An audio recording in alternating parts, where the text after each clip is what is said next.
Alright, so I made a light meter. Well, I've got a light meter and I've made a makeshift tunnel for it that's pretty much being isolated. I've got the LEDs underneath there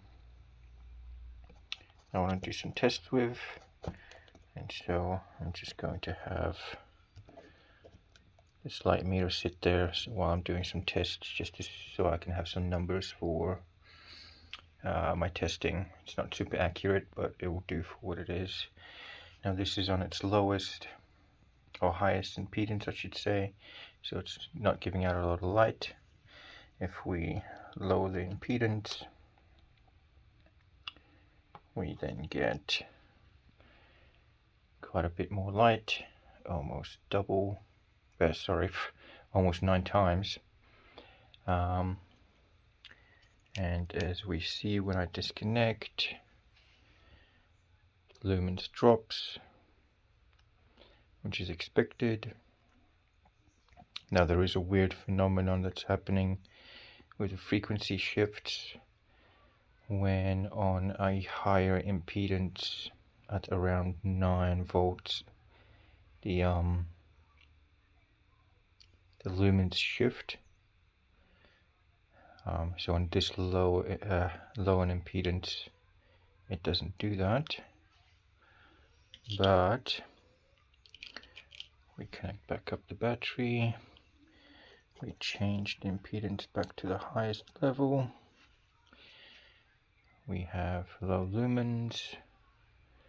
And now if we take off the power and we watch the lumens, instead of going down as the voltage goes down at around 9 or about 9.8 volts, or around 10 now, the lumens actually start increasing, and there we go, they've jumped to 20. So it's got to be a frequency shift that's happening in the coil. And it was steady at about 20 lumens and then progressively go down. And I think I've seen it go up to 30. But because this meter is not all that accurate and it is on the lowest sensitivity right now, it's obviously not going to show me the best resolution. But I just thought that was interesting. There's another frequency shift.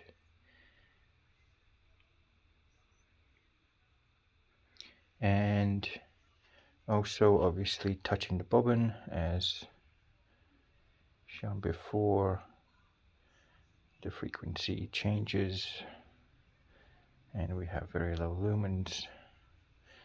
Taking finger off the actual bobbin, frequency jumps back up. Oh yeah, there it is, about 30, so about 9.3 volts in this configuration. We get that effect, and if we charge it back up, 10 volts, lower lumens. If we change the impedance down a little bit, I guess the light goes up a bit more, so we get 23. Now let's see if we get a frequency shift. So we are at 30. Voltage drop is quicker.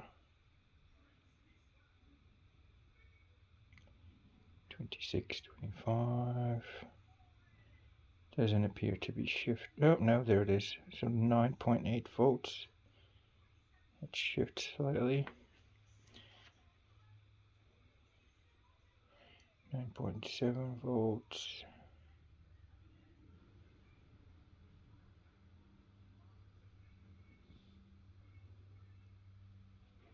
Okay.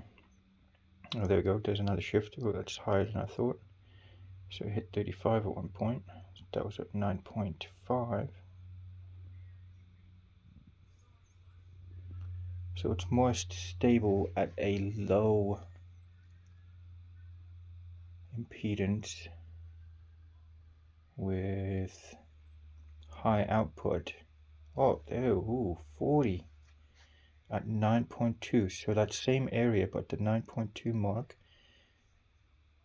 So 9.2 volts it seems to like the most.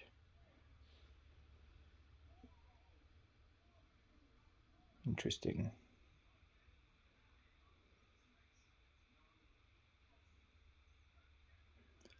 I wonder if, I think that was the end. I haven't seen this happen yet, so as I haven't really played around with the impedance settings. Yeah, I think so. Around the 9 volt mark is when it likes to shift around. Okay. Interesting.